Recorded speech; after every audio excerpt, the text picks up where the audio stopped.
यो देशको काङ्ग्रेस, यो देशको माओवादी, यो देशको एमाले र यो मधेसवादी दल सबै दलहरू एकातिर, राष्ट्रिय प्रजातन्त्र पार्टी एकातिर। ज्ञानेन्द्र शाही अथवा मेरो पार्टीको अध्यक्ष मान्य राजेन्द्र लिङ्गदेलको अनुहार हेर्न मात्रै आएको होइन, साँच्चै नै एउटा राष्ट्रको सपुत, देशलाई माया गर्ने, देशको धर्मको रक्षाको खातिर जेसुकै गर्न पनि तयार हुने, राष्ट्रको स्वाधीनता, राष्ट्रको सार्वभौम सत्ता, राष्ट्रको सम्प्रभुता र देशको अखण्डताको लागि देशको चाहिँ एउटा अग्रणी नेतृत्व भूमिका निर्वाह गर्न सक्ने बहादुर नेपाली को रहेछ त, यो कस्तो अनुहारको रहेछ त भनेर हेर्न आएको चाहिँ हुनसक्छ। नेपाली जनताले जे खान्छन् म त्यही खान्छु र नेपाली जनताको जीवन स्तर र सामाजिक स्तर र राजनीतिक स्तर र आर्थिक स्तर उठाउनलाई म सधैँ लाग्छु भनेर प्रतिबद्ध भएका नेताहरू पूर्णतः व्यापारी, पूर्णतः सामन्ती, पूर्णतः शोषक र पूर्णतः फटा भए भनेर यो एकदमै छ्याङ्ग भएको अवस्था छ। अब राष्ट्रिय प्रजातन्त्र पार्टीको विकल्प छैन, जसले देशको कुरा गर्छ, जसले धर्मको कुरा गर्छ, जसले राज संस्थाको कुरा गर्छ, जसले भ्रष्टाचार विरोधको कुरा गर्छ, जसले देशमा तमाम युवाहरूलाई राष्ट्रमै परिचालन गर्ने र विदेशमा बेच्नुहुन्न भन्छ। त्यो 70 करोडका चाहिँ गोकुल काण्ड होस्, चाहे कुनै पनि काण्ड होस्, काण्डले भरिएको चाहिँ पार्टीहरूलाई हामीले मतदान गऱ्यौँ। अब पक्कै निश्चय नै हामी सच्चिने बेला आएको छ। गणतन्त्रवादीहरूको किल्लालाई पत्ता साफ गर्ने, शान्ति, सुशासन, भ्रष्टाचार रहित देश र नेपालीहरूलाई सार्वभौम, नेपालीहरूलाई अधिकार उन्मुख र आत्मनिर्भर बनाउने बाटोमा राष्ट्रिय प्रजातन्त्र पार्टी छ। हलो निर्वाचन चिन्ह निर्वाचन आयोगले दिएन भने आन्दोलनको आधी बेरी बल्छ, निर्वाचन आयोग नै ध्वस्त हुने सम्भावना हुन्छ। माओवादीको जनयुद्ध कालमा नेपाली जनता गरिबका छोराछोरीहरूले पढ्न पाएन। के बाउआमाको रगत खाएर, रगतमाथि राजनीति गरेर, रगतमै लतपतिएर शासन गरेर आज सिंहदरबारको शासन गर्ने त्यो तत्कालीन अवस्थाका चाहिँ गणतन्त्रवादी नेताहरूले नैतिकताको रूपमा जिम्मा लिनु पर्दैन। म देह व्यापारको परिभाषा दिन अनुरोध गर्न चाहन्छु यो कम्युनिस्टहरूलाई।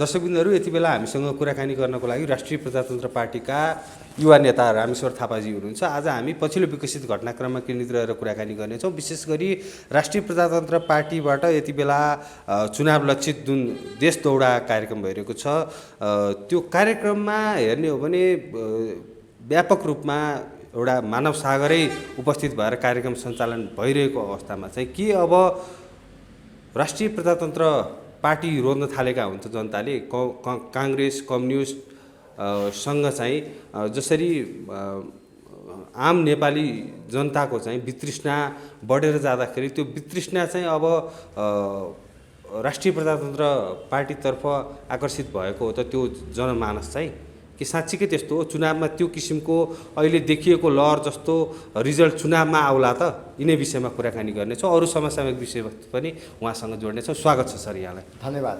आरामै हुनुहुन्छ? ठिक छु, राम्रो। यो राष्ट्रिय प्रजातन्त्र पार्टीको यो देशव्यापी जुन दौडा छ, राजेन्द्र लिङ्गदेन, ज्ञानेन्द्र शाही लगायत हिँडिरहनु भएको छ, त्यहाँ एक किसिमको सागर पनि देखिन्छ, मानव सागरै उपस्थित भएर कार्यक्रमहरू सञ्चालन भइरहेका छन्।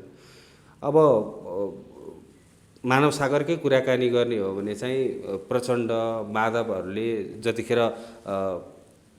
अदालतको विषयलाई लिएर चाहिँ संसद विघटनको विषयलाई लिएर चाहिँ सडक तात्दाखेरि पनि मानव सागर उपस्थित भएको, नेपाली जनता छिट्टै कसैलाई विश्वास गरिहाल्छन् र छिट्टै त्यो विश्वास धेरै बेर टिक्न सक्दैन। नेपाली जनतामा एक किसिमको त्यो विश्वासको सङ्कट छ। यो राजनीतिक दलका प्रवृत्तिलाई लिएर होस् अथवा चाहिँ विगत लामो समयदेखि हुँदै आइरहेको चाहिँ राजनीति कर्मीहरूले चाहिँ जनतालाई बाँडेका झुट्टा आश्वासनलाई लिएर चाहिँ छिट्टै विश्वास गरिहाल्ने, त्यो विश्वास छिट्टै टुट्ने वातावरण भइरहेको अवस्थामा अहिले पछिल्लो समय देखिएको राप्रपाको लहर चाहिँ के हो? खासमा यो पछिसम्म टिक्ने किसिमको लहर हो अथवा चाहिँ भत्ते आएर खोलाको भेलसर चाहिँ स्वाट्टै सुकेर जाने किसिमको हो? यो के हो ट्याक्कै बताइदिनुहोस् त।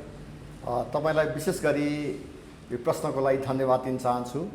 विशेष गरी अत्यन्तै चर्चित यो इन्द्रणी खबर च्यानल लगायत तपाईँलाई म विशेष धन्यवाद दिन चाहन्छु।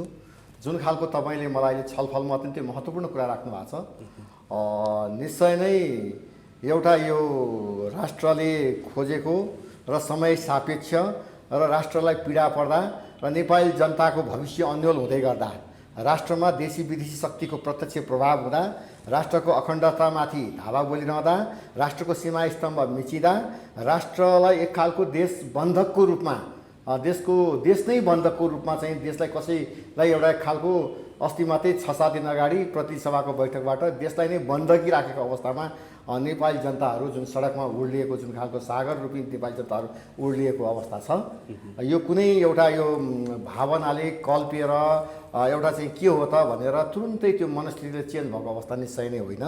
यो भनेको देशलाई माया गर्ने र देशको रक्षार्थका लागि अब हामी उठ्न ढिला भयो, अब उठ्नुपर्छ भनेर नेपाली जनताहरू स्वतःस्फूर्त रूपमा उठेको एउटा शक्ति हो त्यो, यसमा कुनै शङ्का छैन। अब ज्ञानेन्द्र साई, राजेन्द्र लिङ्गदेन, विशेष गरी राजेन्द्र लिङ्गदेनलाई हेर्न चाहिँ त्यो सुदूरपश्चिमको कार्यक्रम नेपालगञ्ज लगायत सुर्खेतमा चाहिँ कता माथिबाट माथिल्लो भेगका जिल्लाहरूबाट पनि आएको भन्ने। ज्ञानेन्द्र साईको भाषण, राजेन्द्र लिङ्गदेनको भाषण सुन्नलाई मात्रै आएको त्यो जमात हो अथवा चाहिँ त्यो जमातले राष्ट्रिय प्रजातन्त्र पार्टीलाई भोट हाल्छ त? अब चुनाव नजिकै छ। तपाईँले धेरै राम्रो प्रश्न गर्नुभयो होइन।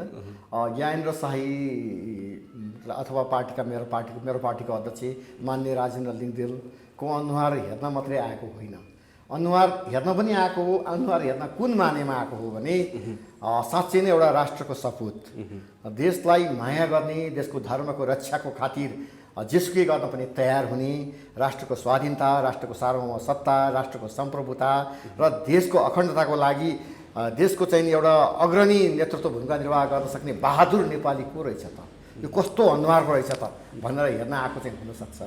यद्यपि त्यो हेर्नको लागि हेर्न मात्रै भने चाहिँ होइन।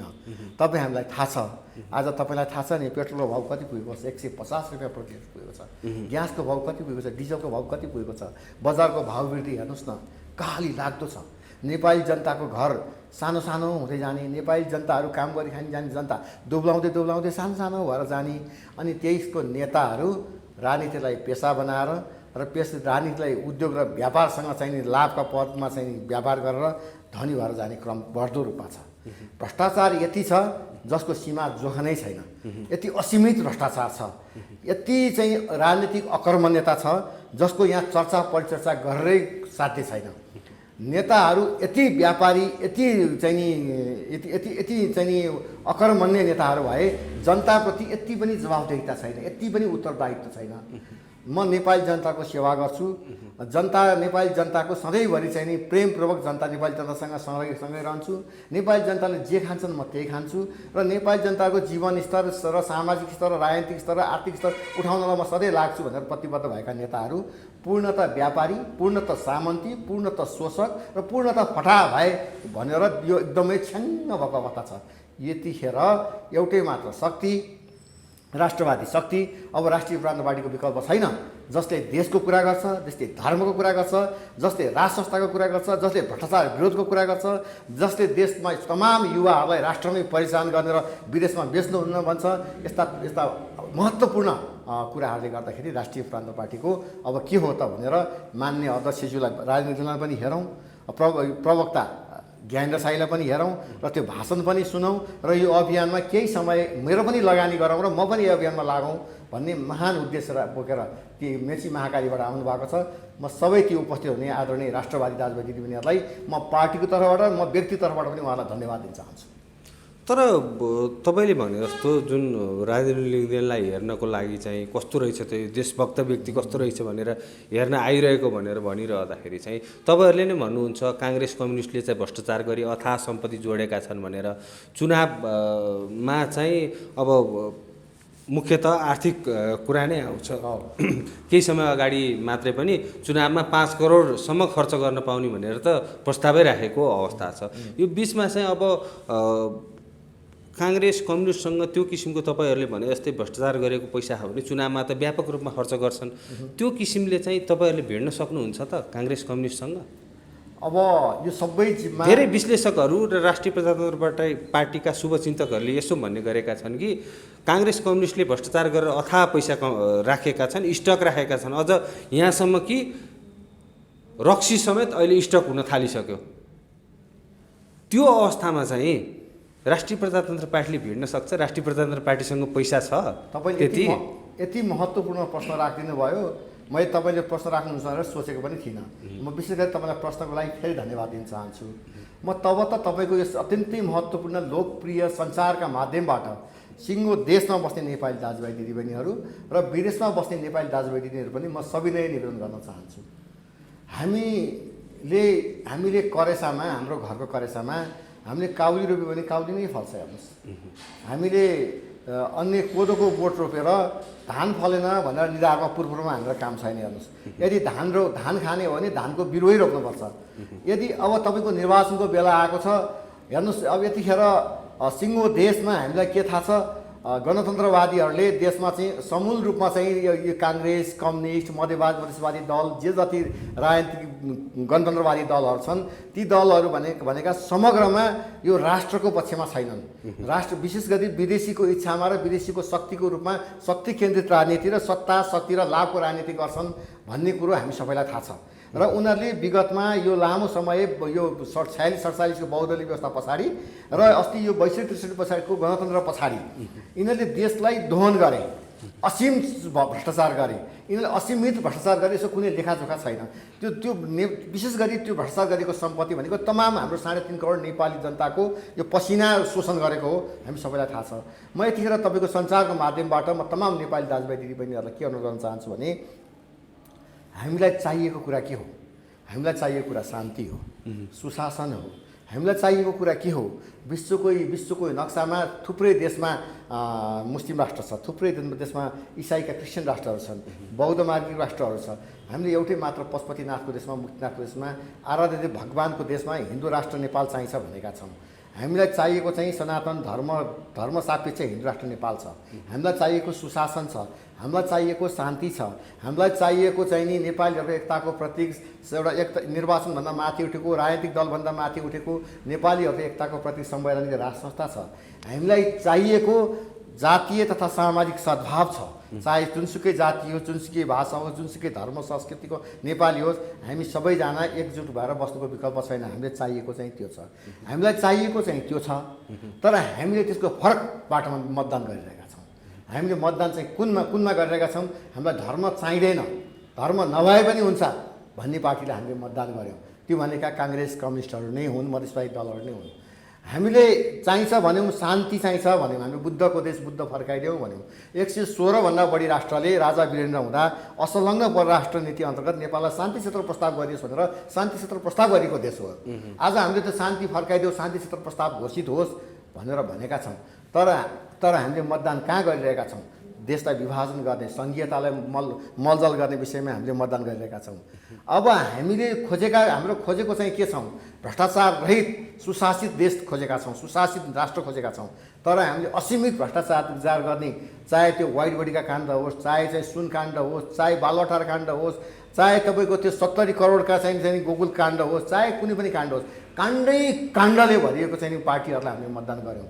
अब पक्कै निश्चय नै हामी सच्चिने बेला आएको छ। त्यसो हुनाले हामीले चाहेको बाटो शान्ति, सुशासन, धर्म सापेक्ष हिन्दू राष्ट्र, राज संस्था, नेपालको एकता, जातीय तथा सामाजिक सद्भाव, राष्ट्रको अखण्डता, राष्ट्रको सार्वभौम सत्ता, नेपालको सम्प्रभुता र देशी विदेशीको हस्तक्षेपको अस्वीकार्य, देशी विदेशीको हस्तक्षेपलाई अस्वीकार गर्ने पार्टी भनेको एउटा राष्ट्रिय प्रजातन्त्र पार्टी मात्रै हो। अब त्यसो हुनाले हामी राष्ट्रिय प्रजातन्त्र पार्टीभित्र छौँ र त्यो गणतन्त्रवादीहरूको किल्लालाई पत्ता साफ गर्ने हो भने म तपाईँले सक्नुहुन्छ, तपाईँहरूसँग त्यो सामर्थ्य छ। त्यही तपाईँलाई प्रश्न भन्दैछु म तपाईँलाई। उनीहरूसँग अहिले शक्ति छ, सामर्थ्य छ, सत्तामा छन्, वडा तहदेखि लिएर सिंहदरबारसँग सत्ता केन्द्रित राजनीति गरेका छन्, पैसा असीमित भ्रष्टाचार गरेका छन्। तपाईँले सक्नुहुन्छ भनेर तपाईँ मलाई प्रश्न गर्नुभएको छ नि। म तपाईँको सञ्चारको माध्यमबाट तमाम देशवासीलाई निवेदन गर्न चाहन्छु, सबैभन्दा ठुलो जनता जनार्दन हो। नेपाली जनता भन्दा ठुलो मलाई लाग्छ पहिलो देश, त्यसपछि नेपाली जनता हो। तर नेपाली जनतालाई राष्ट्र शक्ति, राज्यको शक्तिको सबैभन्दा ठुलो शक्ति भनेको नेपाली जनता हो। नेपाली जनताले अब त्यो कुरो थाहा भइसकेका छन्। तिनका पैसा, तिनको असीमित भ्रष्टाचार गरेका पैसादेखि लिएर तिनीहरूको कुनै पनि शक्ति केन्द्रित राजनीतिको अब विश्वास गर्दैनन्। जनताले जवाफ दिन्छन्। त्यो जनताले जवाफ दिनको लागि तयारी हो। तपाईँले अहिले भन्नुको प्रश्न, यो जुन अहिले पश्चिममा पूर्वमा जुन खालको लहर आएको छ, राष्ट्रिय प्रजातन्त्र पार्टीप्रति जुन लहर आएको छ, त्यो राजेन्द्र लिङ्गदेन मान्ने राजेन्द्र अध्यक्ष र त्यो ज्ञानेन्द्र साईको अनुहार मात्रै हेर्न आएको होइन। अब देशलाई परेको सङ्कटको चाहिँ अवतरण गराउनलाई, देशलाई सुशासित बनाउनलाई, देशलाई चाहिँ अन्तर्राष्ट्रिय परिवेशको भमरीमा चाहिँ देश युक्रेन, नाइजेरिया, हाइटी र कङ्गो बनाउने अवस्था हुँदा देशको रक्षार्थको लागि देशको स्वाधीनताका लागि त्यो उठेको भवसागर भएको हुनाले नेपाली जनताले जवाब दिन्छन्। म नेपाली जनताप्रति म अथाह विश्वास राख्छु, नेपाली जनताप्रति मेरो एकदम विश्वास छ। तर एक किसिमको अराजकतालाई चाहिँ फैलाएर चाहिँ मत बटुल्न सकिन्छ, त्यो किसिमको आरोप छ नि तपाईँहरूलाई। राजेन्द्र लिङ्गदेनले नेताहरूलाई चोर भनिदिनु भयो, ज्ञानेन्द्र शाहीको अभिव्यक्तिहरू हेर्ने हो भने चाहिँ प्रत्येक अहिले भइरहेका आमसभामा चाहिँ अन्य राजनीतिक दलहरूलाई चाहिँ त्यत्तिकै त्यहाँ प्रयोग भएका शब्दहरू चाहिँ त्यत्तिकै त्यो स्तर चाहिँ अलि तल्लो स्तरका शब्दहरू समेत प्रयोग भएको, त्यस्तो अवस्थामा चाहिँ अन्य दलहरू, राजनीतिक दलहरू जो एमाले, काङ्ग्रेस, कम्युनिस्टहरू मिलेर चाहिँ झन् राष्ट्रिय प्रजातन्त्र पार्टी, राजेन्द्र लिङ्गदेन, ज्ञानेन्द्र शाही लगायतलाई चाहिँ पत्ता साफ गर्न एकजुट हुने सम्भावना बढेर गयो भन्नेहरू पनि छन् नि। हेर्नुहोस् यस्तो हेर्नुहोस् त्यस्तो अवस्थामा तपाईँहरूलाई त चुनावमा जान त अब ढुङ्गा चपाए बराबर हुने अवस्था रहेछ नि त। यसो हेर्नुहोस् है, यो तपाईँको देशमा तपाईँलाई थाहा छ समाजवादी राज्य व्यवस्थालाई प्रतिपादित गरेका पार्टीहरू देशको सत्ता र सरकारमा छन्। समाजवादी राज्य व्यवस्थाको मूलभूत मूल्य मान्यता र सामान्य सिद्धान्त भनेको शिक्षा, स्वास्थ्य, रोजगारको ग्यारेन्टी गर्नु हो र नेपाली जनतालाई सुशासित बनाउनु हो, नेपाली जनतालाई आत्मनिर्भर बनाउनु हो, नेपाली जनतालाई गरी खाने बनाउने हो, नेपाल यहाँका उद्योग व्यवसायहरूलाई भन्दा बढी सञ्चालन गर्नु हो, नेपालका खनिजदेखि लिएर वन सम्पदा जल सम्पदाको अधिकतम सदुपयोग गर्नु हो, नेपालको राष्ट्रको नेपालीहरूलाई स्वाधीनतामा उभ्याउनु हो। तर यसको ठ्याक्कै बिल्कुलै उल्टो अहिलेका गणतन्त्रवादीले ठ्याक्कै उल्टो काम गरेका छन्। हामीले भन्यौँ शान्ति, सुशासन, भ्रष्टाचार रहित देश र नेपालीहरूलाई सार्वभौम, नेपालीहरूलाई अधिकार उन्मुख र आत्मनिर्भर बनाउने बाटोमा राष्ट्रिय प्रजातन्त्र पार्टी छ। यो कुरालाई हामीले अगाडि बढाएर जाँदाखेरि बाबा हामीलाई नेपाली जनतालाई भोकै बनाएर नेपाली जनताको दिन प्रतिदिन रगत चुसेर नेपाली जनतालाई दिनदिनै चिमटिरहने, दिनदिनै दुःख दिइरहने, पीडा दिइरहने, महँगीका नाउँमा, विकृति विसङ्गतिका नाउँमा मात्रै नगरिकन राष्ट्र नै बन्धक बनाउँदाखेरि ठुलो हेरेर बस्दिनुपर्ने हामी। तपाईँले ठिक गर्नुभयो भनिदिनु पर्ने। मेरो पार्टीको अध्यक्ष मान्य राजेन्द्र लिङ्गदेनले चोर त अत्यन्तै सभ्य भाषामा भन्नुभएको छ। उहाँलाई डाका गुन्डागर्दी रूपमा त प्रस्तुत गर्नु भएको छैन नि। यो कुरा त नेपाली जनताले भन्ने कुरा हो। नेपाली राष्ट्रिय प्रजातन्त्र पार्टीको मान्य अध्यक्ष राजेन्द्र लिङ्गदेन भनेको यो 1 करोडौँ नेपालीहरूको पार्टीको नेता पनि हो, नेतृत्व पनि हो। एउटा राष्ट्रिय प्रजातन्त्र पार्टी भनेको सानो पार्टी होइन, त्यो पार्टीको अध्यक्ष हो। त्यो अध्यक्षले भनेको कुरा तमाम तल्लो कार्यकर्ताले भनेको भाषा हो। त्यो देशभरि यो गणतान्त्रिक व्यवस्थाप्रति नेपाली जनता आकुत छन्। भ्रष्टाचार व्याप्त छ, दिनदहाडै हत्या, हिंसा, बलात्कार घटनाहरू बढ्दो छ, सुशासन छैन, भ्रष्टाचार बढेको छ, देशको राष्ट्रियता र स्वाभिमान बन्धक भएको छ, राष्ट्र रहने नरहने अवस्था छैन र देशभरि चाहिँ अन्य पार्टीका नेताहरू सबै लेन्डुप दोर्जे जस्तो भएर भाषण गर्न थालेका छन्, देश बेच्ने तर्खरमा छन्। त्यसो हुँदा देशको रक्षाको लागि, राष्ट्रको स्वाधीनताको लागि यी चोरहरूको हातबाट देशको रक्षा गर्नु पर्यो, देशलाई जोगाउनु पर्यो भनेर मान्ने मेरो पार्टीको अध्यक्ष राजेन्द्रले बोल्नु भएको छ। होला शब्द चयनमा कसैलाई चित्त बुझ्ला, कसैलाई नबुझ्ला, तर देशको रक्षाको लागि बोल्नु भएको छ। उहाँलाई म सल्युट गर्छु। अब स्थानीय निर्वाचनमा चाहिँ हलो चुनाव चिन्ह दिएन भने हामी निर्वाचन बहिष्कार गर्छौँ भनेर राजेन्द्र लिङ्गदेनले भन्नुभयो। बाबा निर्वाचन आयोगले सौतिनी आमाको छोराको व्यवहार किन गर्ने हामीलाई? तपाईँको राष्ट्रिय प्रजातन्त्र पार्टीको हलो निर्वाचन चिन्ह त 2047 सालको स्थापित पार्टी हो यो। आज तर राष्ट्रिय पार्टी बन्न सकेन नि राप्रपा। संविधान, नियम, कानुन परिधिभित्र रहनु पर्दैन तपाईँहरू? होइन, राष्ट्रिय प्रजातन्त्र पार्टी तपाईँलाई स्वाभाविक यही संविधान मानेर तपाईँहरू अगाडि बढिरहनु भएको छ। अघिल्लो निर्वाचनमा हाम्रा आफ्नै गल्ती, कमजोरी र पार्टीका टुटफुटका कारण र विशेष गरी तत्कालीन अवस्थामा 4-5 वटा पार्टीका नेतालाई मान्ने बनाउने पार्टीको उद्देश्यले पार्टीलाई धुलो पिठो र खरानी बनाउने काम हो। यसलाई हामीले आत्मलोचना गरेका छौँ। पार्टी त्यस कारणले पार्टीलाई केही कठिनाइहरू आएको हो। यद्यपि यो निर्वाचनको चिन्ह भनेको 2047 देखि हामीले पार्टी हलो चिन्ह लिएर निर्वाचनमा भाग लिएको पार्टीको निर्वाचन चिन्ह हलो। यो निर्वाचन चिन्ह हलो निर्वाचन चिन्ह निर्वाचन आयोगले दिएन भने आन्दोलनको आँधी बेरी बल्छ, निर्वाचन आयोग नै ध्वस्त हुने सम्भावना हुन्छ। म स्वयं निर्वाचन आयोगलाई र नेपाल सरकारलाई तुरुन्त त्यो निर्वाचन चिन्हको विषयमा यो वा त्यो नाउँमा हामीलाई विवादमा ल्याउने काम नगरियोस्, नत्र यसबाट आउने परिणामको विषयमा पनि म सचेत रहन आग्रह गर्छु। तपाईँहरू चुनावमा भाग लिन नपाउने, चुनावलाई अँगाल्नको लागि चाहिँ आन्दोलनको आधी बेरी ल्याउनुहुन्छ, अनि राष्ट्र संस्था हिन्दू राष्ट्रको एजेन्डा बोक्नु भएको छ, त्यो पुनर्स्थापनाको लागि चाहिँ किन आन्दोलनमा आउनु भएको छैन तपाईँहरू? तपाईँ लगायत तपाईँ सबै सायदै तपाईँ मिडियाकर्मी लगायत सिङ्गो देशवासीहरूको यो चिन्ता र चासोको विषय छ। हामीले हिन्दू राष्ट्र र यो संहिताका विरुद्धमा राष्ट्र संस्थाको विषयमा तपाईँहरू आन्दोलन खोइ भनिराख्नु भएको छ। तपाईँलाई म फेरि यही तपाईँको मिडिया मार्फत तपाईँलाई अनुरोध गर्न चाहन्छु, स्थानीय तहको निर्वाचन घोषणा भएको छ। हामी अहिले बृहत्तर रूपमा पार्टी सङ्गठन निर्माण गरेर सङ्गठन विस्तार गर्ने क्रममा अगाडि बढेका छौँ र समूल रूपमा यो साझा विषय पनि हो, तमाम हिन्दूवादी राजावादीहरूको विषय पनि हो। त्यसो हुनाले यतिखेर हामीले यो अभियान हामीले अहिले जुन ठाउँमा कार्यक्रम भइरहेछ, सुर्खेतको कुरा गर्नुहोस्, नेपालगञ्जको कुरा गर्नुहोस्, झापाको कुरा गर्नुहोस्, यो सबै एउटा अभियान पनि हो। यही अभियानभित्रको एउटा कार्यक्रम हो। तपाईँले काठमाडौँको सिंहदरबारमै कार्यक्रम खोइ भनेर भन्नुभएको छ भने त्यो कार्यक्रम हुन्छ, निश्चिन्त हुन्छ। तपाईँहरूको साथ सहयोगको लागि म अपेक्षा गर्छु। त्यो तयारीमा छ हामी हुन्छ, निश्चय नै हुन्छ, फरक पर्दैन त्यसमा। स्थानीय चुनावमा हलो चिन्न नपाएको अवस्थामा आन्दोलनमा जानुहुन्छ? आन्दोलन हुन्छ, निश्चित रूपमा आन्दोलन हुन्छ, यसमा कुनै शङ्का छैन। अब जसरी राष्ट्रिय प्रजातन्त्र पार्टी चुनावमा होमिएको अवस्थामा चाहिँ स्थानीय निर्वाचन र अब एक वर्षभित्रमा चाहिँ जुन सङ्घीय निर्वाचन हुँदैछ, त्यो अवस्थामा चाहिँ कति सिट हासिल गर्न सक्ला त राष्ट्रिय प्रजातन्त्र पार्टी? यसो है, तपाईँसँग मैले यो मिडियाका माध्यमबाट, संसारका माध्यमबाट बसेर कुनै राष्ट्रिय पार्टी बन्छ? सुन्नुहोस् न, राष्ट्रिय पार्टी बन्ने कुरामा तपाईँले यो एकदमै यो प्रश्नै आफै अनुत्तरित प्रश्न छ।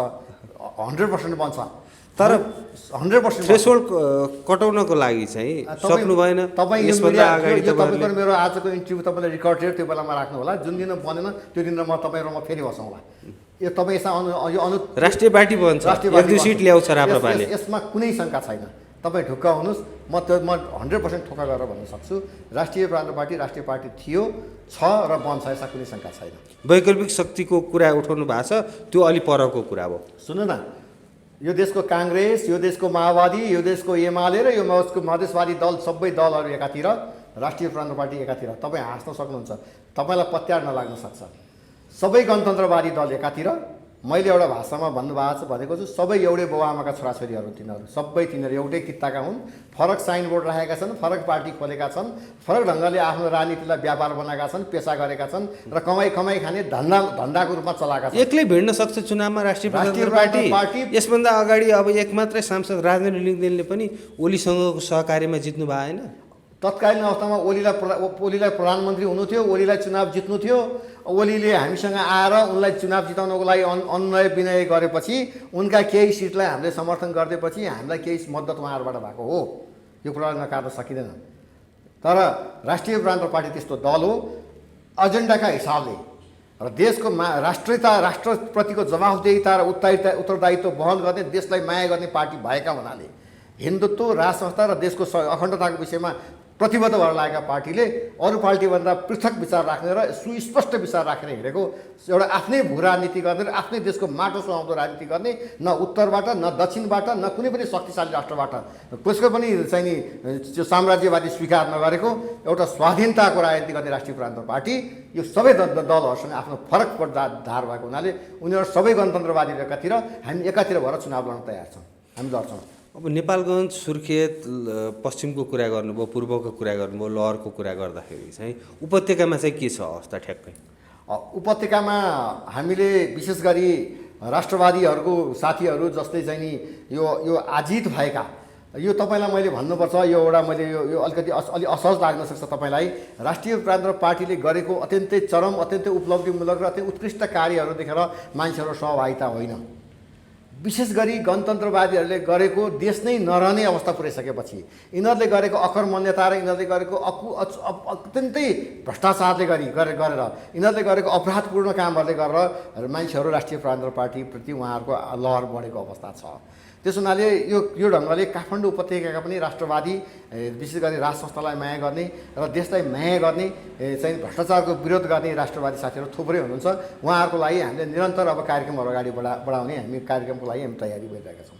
त्यो किसिमको तयारी भइरहेको छ? हाम्रो तयारी छ, तयारी। उपत्यका उठ्छ, राम्रो छ, हाम्रो तयारी छ। तपाईँलाई मैले आज यो सञ्चारका माध्यमबाट यो मिडियाबाट तपाईँलाई मैले भन्नुपर्ने हुन्छ नेपालमा झन्डै 99% नेपाली जनताले भनेका थिए एमसिसी परियोजना चाहिँदैन। म मेरो देशको जे छ आँटो पिठो खाएर बस्छु र मेरो देशको स्वतन्त्र नेपाल देशको म नेपाली भएर बाँच्छु र म कसैको साम्राज्यवाद स्वीकार गर्दिनँ र म राष्ट्रको स्वाधीनता र एउटा चाहिँ सगौरव म नेपाली नागरिक नेपाली जनता भएर बस्छु भन्दै रातको बेला पारेर नौटङ्की ढङ्गबाट एमसिसी परियोजना पास भएको छ। आज एमसिसी परियोजना पास भएका कारणले चाइनाले हेर्ने दृष्टिकोण कूटनीतिक र कूटनैतिक दृष्टिकोण अलग भएर गएको अवस्था छ। तपाईँलाई थाहा छ अघोषित रूपमा त्यहाँ नाकाबन्दी भइसकेको अवस्था छ। हेर्नुहोस् बजार भाउ हेर्नुहोस्, त्यहाँबाट आउने सामानहरू दोब्बरभन्दा बढी भाउ बढेको छ। अहिले तपाईँले राखेको पैसा ब्याङ्कमा लिन जानु, ब्याङ्कमा पैसा नभएको अवस्था सुरुवात भइसकेको छ। हिन्दुस्तानका केही नेताहरूले अब नेपाललाई हेर्ने राजनीतिक दृष्टिकोण फरक भयो भनेर बोलिसकेको अवस्था छ। धेरै तर्फतिरबाट नेपाल अब के हुने हो कसो हुने भयो भन्ने अवस्थामा अगाडि बढिसकेको छ। हेर्नुहोस् यति स्वतन्त्र यति आनन्द यति राम्रो देशमा अब नेपाल देश के हुने कसो हुने अवस्थामा छ। प्रतिनिधि सभाको बैठकमा नेपाली काङ्ग्रेसका महामन्त्रीले त्यो लेन्डुप दोर्जेकोले बोल्ने गरी लेन्डुप दोर्जेको भाषामा यदि एमसिसी परियोजनाले देश डुब्यो भने मलाई चार पाटे मुडेर देश निकाला गरियोस् भनेर बोलेका छन्। त्यहाँ लेन्डुप दोर्जेहरू त मरेको त लेन्डुप दोर्जे मरेको त कति वर्ष भयो, तर तिनको सन्तान अझै नेपालमा बाँकी रहेछन्। लेन्डुप दोर्जेको सन्तानले चाहिँ त्यस्ता कुराहरू बोलिरहेका छन्। हेर्नुहोस्, चाहे त्यो काङ्ग्रेसका होस् चाहे त्यो कम्युनिस्टका होस्। ए बाबा यिनीसँग हिसाब किताब माग्नुपर्छ अब नेपाली जनताले, चाहे त्यो प्रचण्ड होस् चाहे त्यो नेपाली काङ्ग्रेसको त्यो अमुक व्यक्ति त्यो गगन होस् चाहे त्यो को होस्। हेर्नुहोस् यिनले सबै हिसाब किताब गर्नुपर्छ। ए बाबा मेरो देशमा बस्दा मैले मेरो देशको नेपाली नागरिक स्वतन्त्र अविभाज्य देश हिन्दू सार्वभौम देशमा हिन्दू अविभाज्य देशमा मैले स्वतन्त्र नागरिक भएर बाँच्न पाउनुपर्छ। मेरो देशको चाहिँ म ढङ्गले जिउनुपर्छ। म कसैको स्वाधीनता र गुलाम सहदिनँ भनेर मैले भन्न नपाउने, मैले जिउन नपाउने। अनुदान भनेको आज अमेरिकाले दिन्छ, भोलि हिन्दुस्तानसँग मागौँला, पछि चाइनासँग मागौँला भनेर संसदमा बोले। मेरो देश साँच्चै मगन्ते नै हो त? आजभन्दा 50 वर्ष अगाडि मेरो देशले कोरिया जस्ता धेरै ठुला देशहरूलाई नगददेखि लिएर अन्नसम्म सहयोग गर्थ्यो मेरो देशले। आज मेरो देश साँच्चै माग्ने नै हो त? अनि मेरो प्रतिनिधि सभा बैठक मेरो जनताको कानुन बनाउने थलोमा बसेर यस्ता लेन्डुप दोर्जेको भाषा बोलेर लेन्डुप दोर्जेको सन्तान भएर देशलाई राष्ट्रघातको पक्षमा राष्ट्रलाई देशलाई विलय गराउने बाटामा बोलिरहँदा मैले ठुलो हेरिदिनु पर्ने। र मेरो पार्टीका अध्यक्ष सम्माननीय अध्यक्ष मान्य राजेन्द्र लिग्देनले राष्ट्रिय प्रजातन्त्र पार्टीको तर्फबाट यसको विषयमा फरक मत राख्नु भएको छ। त्यस मानेमा पनि यस्ता थुप्रै तर्कहरूमध्ये एउटा यस मानेमा पनि राष्ट्रिय प्रजातन्त्र पार्टीले अब आउने चुनावमा सिङ्गो गणतन्त्रको वादी विरोधमा एक्लै लड्ने सामर्थ्य राख्छ। त्यही मानेमा पनि तपाईँलाई मैले यो भवसागरहरूको उपस्थिति भनेर भन्न चाहन्छु। हुन्छ, अब अलिकति अहिले पछिल्लो समय यो प्रकाश सपुतको गीत एकदमै चर्चामा छ, पीर बोलको गीत। त्यो गीतलाई लिएर चाहिँ माओवादीका भातृ सङ्गठनहरूले चाहिँ त्यो गीत तत्काल युट्युबबाट हटाउनको लागि चाहिँ जुन चेतावनीपूर्ण भाषामा जुन वक्तव्यबाजी गरिरहेको अवस्था छ, यो विषयलाई लिएर चाहिँ माओवादी एकातिर छ, माओवादी भन्दा बाहेकका चाहिँ त्यो गीतको समर्थनमा छन्, माओवादी पार्टीमा आबद्धहरूले चाहिँ त्यसको विरोध गरिरहेको अवस्था छ। यसलाई कसरी निहाल्नु भएको छ तपाईँले? म पहिलो त प्रकाश सपुत जस्तो एउटा सृजनशील एउटा राम्रो एउटा गायक सङ्गीतकारलाई म व्यक्तिगत तर्फबाट र मेरो पार्टीको तर्फबाट उसलाई म विशेष रूपमा धन्यवाद दिन चाहन्छु। प्रकाश सपुतलाई, प्रकाश सपुतले जुन बजारमा आएको मार्केटमा आएको जुन गीत छ नि, त्यो प्रकाश सपुत भन्ने अमुक व्यक्तिको गीत होइन, त्यो सिङ्गो देशको गीत हो। त्यो सिङ्गो देशको समूल रूपमा सिङ्गो तमाम नेपाली जनताको त्यो मर्मस्पर्शी गीत हो। त्यो पीडा र रोदन र दुःखको गीत हो। त्यो साँच्चै नै त्यो यति पीडादायी र यति मर्मस्पर्शी छ, साँच्चै नै त्यसमा देश छ। त्यहाँ एउटा गीतमा शब्द छ, त्यसको बच्चाले देश भनेको के हो भनेर सोधेको छ प्रकाश सपुतलाई। प्रकाश सपुतले त्यहाँ देश भनेको के हो भन्ने शब्द प्रश्न गर्दा प्रकाश सपुत नै त्यहाँ भाव विवल भएको अवस्था छ। 4 मुठी धुलो रुमालमा उठाएर उनले देश भनेका छन् प्रकाश सपुतले। तपाईँलाई थाहा छ माओवादीको जनयुद्ध कालमा माओवादीको जनयुद्ध कालमा नेपाली जनता गरिबका छोराछोरीहरूले पढ्न पाएन। कापी र कलम खोसेर यस्तो बुजुर्ग शिक्षा नीति पढ्ने हो, देशमा जनवादी शिक्षा ल्याउनुपर्छ भनेर कापी र कलम खोसेर बन्दुक बोकाएर आफ्नै आमा दिदी बहिनीलाई मार्न लगाएर दाजुभाइलाई मार्न लगाउने व्यवस्था चाहिँ 10 वर्ष जनयुद्धले हामीलाई कहाँ पुऱ्यायो। हामीलाई थाहा छ 19,000 भन्दा बढी मान्छेको त्यहाँ मार्ने काम भयो, 50,000 भन्दा बढी मान्छेको अङ्गभङ्ग भयो, लाखौँ मान्छे विस्थापित भए, अरबौँ सम्पत्तिको धनजनको नोक्सान भयो प्रचण्ड माओवादीको जनयुद्धमा। तत्कालीन माओवादीको जनयुद्धमा त्यो युवाहरूलाई पढ्न दिइएन, युवाहरूलाई खेती किसानी गर्न सिकाइएन, युवाहरूलाई त्यो मकै कसरी फल्छ थाहा भएन, आलु कसरी फल्छ थाहा भएन, गहुँ कसरी फल्छ थाहा भएन। तिनीहरूलाई न किसानको काम गर्न दिइयो, न पढ्न दिइयो। ती युवाहरू अहिले 40-45 का युवाहरू नेपालमा लाखौँ छन्। कति युवाहरू गोली बारुद र बम बोकेर बसेका छन्, कति युवाहरू अङ्गभङ्ग भएर घरमा थिएका छन् भने कति युवाहरू खान नपाएर पीडा भएर विदेशमा पलायन भएका छन्। आज तिनैको रगतमा तिनैको होली खेलेर तिनैको टाउकोलाई शहीद बनाएर तिनकै बालबच्चालाई तिनकै बाउआमाको रगत खाएर रगतमाथि राजनीति गरेर रगतमै लतपतिएर शासन गरेर आज सिंहदरबारको शासन गर्ने त्यो तत्कालीन अवस्थाका चाहिँ गणतन्त्रवादी नेताहरूले नैतिकताको रूपमा जिम्मा लिनु पर्दैन। आज त्यो बेलामा त्यो देशको लागि होला त्यो उनीहरूले भन्दा त्यो एउटा एक खालको चाहिँ सङ्घीय लोकतान्त्रिक गणतन्त्र नेपाल ल्याउनलाई धर्मनिरपेक्षता सङ्घीयता उनीहरूले भनेका उपलब्धि, उनीहरूको भाषामा भनेको उपलब्धि। मैले भन्नुपर्दा त यो देशको लागि 20 बराबर छ, यो 20 बराबर हो। यो सङ्घीय लोकतान्त्रिक गणतन्त्र नेपाल धर्मनिरपेक्षता सङ्घीयता गणतन्त्रले हामी कहिँलाई कतै पुर्याउँदैन, यसले तस नहस बाहेक केही गर्दैन, यसले नाश गर्छ भन्ने विषयमा मेरो बहस हो। म घन्टौँ बहस गर्न सक्छु उनीहरूसँग चाहन्छु पनि।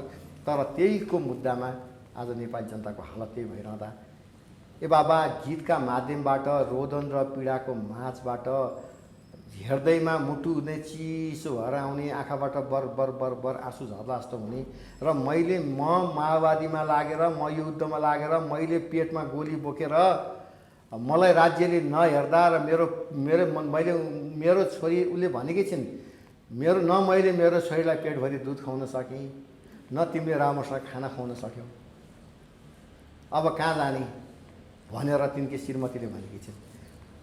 उनी त्यसरी विदेश जाँदै गर्दा विदेशमा बन्धक हुँदै गर्दा भिडियोका मार्फतबाट जुन चित्रण गरिएको छ त्यो चित्रणलाई यदि साँच्चै नै यो सरकार त अहिले प्रचण्ड यही सरकारमै छन् हो भने तिनले त्यसलाई फिडब्याकको रूपमा लिएर त्यसलाई ग्रहण गरेर हामीबाट कति ठुलो अपराध भइरहेको छ, हामीबाट कति ठुलो गल्ती भइरहेको छ, हामीबाट कति ठुलो कमजोरी भएको छ भनेर त्यसलाई फिडब्याकको रूपमा लिएर त्यसलाई आत्मसात गरेर सुधारिने कि प्रकाश सपुतलाई गाली गर्ने।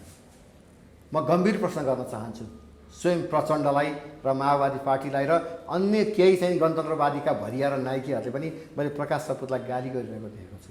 अब यसमा नि जस्तो चुनाव नजिकै छ, चुनावको मुखमा चाहिँ यस्तो किसिमको गीत यसभन्दा अगाडि पनि पशुपति शर्माको लुट नसके लुट कान्छा भन्ने आएको थियो। त्यो गीत पनि तत्कालीन सत्तारूढ एमाले त्यो हटाउन लगायो। अहिले हेर्ने हो भने प्रकाश सपुतको यो गीतको विषयलाई लिएर चाहिँ एमाले सम्बद्ध युवा सङ्घले त त्यो धम्की दिनेहरूलाई कारबाही नै गर्नको लागि हामी तयार छौँ भनेर भनेको अवस्था छ। तर त्यही एमाले लुट नसके लुट कान्छा गीत आउँदाखेरि विरोध गरेर युट्युबबाटै हटाउन लागेको अवस्था छ। अब गीतमा पनि राजनीतिक दलहरूले राजनीतिकरण गर्न थाले। पहिलो कुरो त तपाईँ हामी अहिले यसले कतातर्फ चाहिँ लाँदैछ, कतातर्फ लाँदैछ भन्दा पनि तपाईँ सञ्चार जगतको नेपालको चौथो अङ्ग हुनुहुन्छ। तपाईँ मिडियाकर्मी सञ्चारकर्मी, तपाईँ चौथो अङ्गमा हुनुहुन्छ। म तपाईँलाई नै प्रश्न गर्न चाहन्छु, हामी राणा शासनको व्यवस्थामा छौँ छैनौँ नि, हामी पञ्चायत व्यवस्थामा छौँ छैनौँ नि, हामी बहुदलीय व्यवस्थामा पनि छैनौँ, हामी त सङ्घीय लोकतान्त्रिक गणतन्त्रको नेपालमा छौँ। ए बाबा कसैले बेसरी चिमोड्दिँदा हामीले ऐया पनि भन्न नपाउने, कसैले बेसरी चिमोड्दा ऐया पनि भन्न नपाउने। मेरो देशको म सार्वभौम स्वतन्त्र नेपाली नागरिक, मैले देशको लागि रगत बगाएँ, देशको लागि पसिना बगाएँ, देशको लागि के गरेँ र मलाई यस्तो भयो भनेर भन्न पनि नपाउने, बोल्न पनि नपाउने, यो कहाँको न्याय हो? म यो सङ्घीय लोकतान्त्रिक गणतन्त्र नेपालमा यो चाहिँ बोल्न नपाउने, गीत गाउन नपाउने, यो रोक्ने, यो युट्युब बन्द गराइदिने, त्यो चाहिँ नि उसको चाहिँ नि युट्युबबाट तुरन्त हटाउनको लागि चेतावनी दिने म प्रकाश सपुतलाई भन्न चाहन्छु, तपाईँ नडराउनुहोस्। तपाईँसँग करोडौँ करोड नेपाली जनता छ। म तपाईँले माओवादीलाई भन्नुभयो उसको विपक्षमा गीत गाउनु भनेर मैले यो कुरो भनिरहेको होइन। देशमा भएको अन्याय र अत्याचारका विरुद्धमा, देशमा भएको शोषण र हिंसाका विरुद्धमा, जसले राज्यलाई उपेक्षित गरेर राज्यले शोषण गर्यो त्यसका विरुद्धमा बोल्ने चाहे जोसुकैलाई पनि म सल्युट गर्छु। मैले यस मानेमा प्रकाश शब्दलाई भनिरहेको हो। त्यहाँ एउटा शब्द छ, तपाईँले याद गर्नुभयो कि भएन, देह व्यापारको कुरा जोडिएको छ। हो, देह व्यापारको कुरा जोडिएको छ। देह व्यापारको चाहिँ नि कुरा जोडेर प्रकाश शब्दलाई झनै त्यहाँ बदनाम गराउने काम गरिएको छ। म देह व्यापारको परिभाषा दिन अनुरोध गर्न चाहन्छु यो कम्युनिस्टहरूलाई। देह व्यापार भनेको एउटा छोरी मान्छेले कुनै एउटा परपुरुषसँग कुनै एउटा आर्थिक लेनदेनमा गरिने सम्बन्धलाई मात्रै देह व्यापार भनिँदैन। देह भनेको शरीर हो, शरीर हो। आज प्रचण्डले देह व्यापार गरेको छैन। प्रचण्ड एउटा सेक्टरबाट एउटा राजनीतिक लिडर हो। हिजो काङ्ग्रेसले टाउको मूल्य तोकेको प्रचण्ड हो, पुष्पकमल दाहाल प्रचण्ड। उसको टाउको ल्याउनेलाई नेपाल सरकारले मूल्य तोकेको थियो, त्यो मूल्य तोक्ने शेरबहादुर देउवा हो। आज शेरबहादुर देउवाको सरकारमा त्यो प्रचण्ड भन्ने मान्छे छ। प्रचण्डले आफ्नो देह व्यापार गरेर शेरबहादुर देउवाको सरकारमा सामेल भएको हो। त्यो देह व्यापार होइन। खालि यो कुरो चाहिँ महिला सशक्तिकरणका कुरा गर्ने, अस्ति मात्रै नारी दिवस गएको छ, नारीको सम्मानको कुरा गर्ने, महिला अधिकारका कुरा गर्ने। देह व्यापार भनेको महिलाले मात्रै गर्ने कुरा हो। देह व्यापार भनेको त्यो छोरीले त्यही महिलाहरूले मात्रै गर्ने कुरा हो। त्यही उत्पीडनमा परेका महिलाहरूलाई मात्रै गाली गर्ने हो। देह व्यापार गरेको प्रचण्ड, पुष्पकमल दाहाल प्रचण्डले देह व्यापार गरेको छ। माधव कुमार नेपालले देह व्यापार गरेको छ। यी नेताहरूले कुन चाहिँले देह व्यापार गरेको छैन। त्यसो हुनाले जुन प्रकाश सपुतले जुन खालको देशको एउटा चित्र, एउटा चलचित्रलाई एउटा सङ्गीतको माध्यमबाट, एउटा चाहिँ मिडियाको मार्फतबाट जुन खालको जस्ताको जस्तै ल्याइदिनु भएको छ, यो तमाम नेपाली दाजुभाइ दिदीबहिनीहरूले यसलाई धन्यवाद दिनुपर्छ भनेर चाहिँ म भन्न चाहन्छु। हुन्छ, अन्तिममा केही भन्न चाहनुहुन्छ?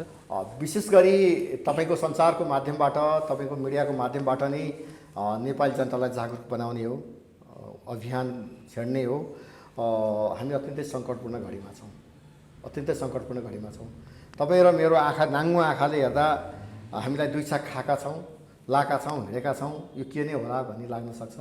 तर विश्वव्यापी रूपमा अमेरिकाको साम्राज्यवादीकरण शक्ति जुन लाने काम अब नेपालमा सुरु हुन्छ। आज युक्रेनको हालत हेर्नुहोस्, अब भोलि नेपालको हालत नहोला त्यो भन्न सकिन्न।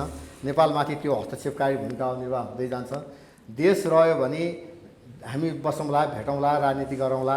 शान्ति र सुशासन भयो भने त्योभन्दा ठुलो हाम्रो सम्पत्ति हुन्न, त्यो नै हाम्रो सम्पत्ति हो। तपाईँको पनि भोलि बालबच्चा, भावी सन्तति हुन्छन्। त्यो भोलि तपाईँको बालबालिका, तपाईँको बालबच्चा भोलि डक्टर, इन्जिनियर, पाइलट बनोस्, असल मान्छे बनोस् भनेर चासो राख्नु तपाईँ हाम्रो सबैको इच्छा हो, सपना हो। र चाहिँ भोलि तपाईँ हाम्रो बालबच्चा घरबाट निस्कँदै गर्दा कुन बेला घर फर्कन्छ र कहाँनिर गोली लाग्छ, कहाँनिर बम पड्कन्छ भन्ने अवस्था हुने सिर्जना भएको छ। सधैँ त्राहीमान भएर बाँच्नुपर्ने अवस्था हुने सिर्जना भएको छ। र कुन बेला के हुन्छ भन्ने खालको अब आक्रान्त अवस्थामा देश बढ्ने सम्भावना बढ्दै गएको छ। त्यसो हुनाले सबैभन्दा ठुलो कुरो देश हो। यो देशलाई बिगार्नको लागि विशेष गरी गणतन्त्रवादीका भरियाहरूले, काङ्ग्रेस कम्युनिस्टहरूले देशलाई बन्धक बनाएका छन्। यो बन्धक बनाउने पार्टीका नेताहरू भनेका चाहे त्यो शेरबहादुर, चाहे प्रचण्ड, चाहे माधव, चाहे केपी ओली, सबै यिनीहरू मिलेर देशलाई बन्धक बनाएका छन्। अब पनि केही स्वार्थ, लोभका आधारमा उहाँका चाहिँ प्रलोभनमा परेर उहाँहरूको पछाडि लागेर देशलाई धोका दिने काम नगर्नुहोस् र आफ्नो घर पोलेर खरानीको टिका लगाएर हिँड्ने काम नगर्नुहोस्, आफ्नो खुट्टामा बन्चरो हान्ने काम नगर्नुहोस्। र तपाईँहरू सबैको साझा घर भनेको हाम्रो देश हो। देशलाई सङ्कट पर्दैछ, त्यसैलाई जोगाउनको लागि राष्ट्र, राष्ट्रियता, राष्ट्रको राज संस्था, हिन्दू राष्ट्र र नेपालीहरूको स्वाधीनता र सार्वभौमसत्ताको लागि र सम्प्रभुताको लागि र नेपालीहरूको एकता र जातीय तथा सामाजिक सद्भावको लागि राष्ट्रिय प्रान्त पार्टीको विकल्प छैन।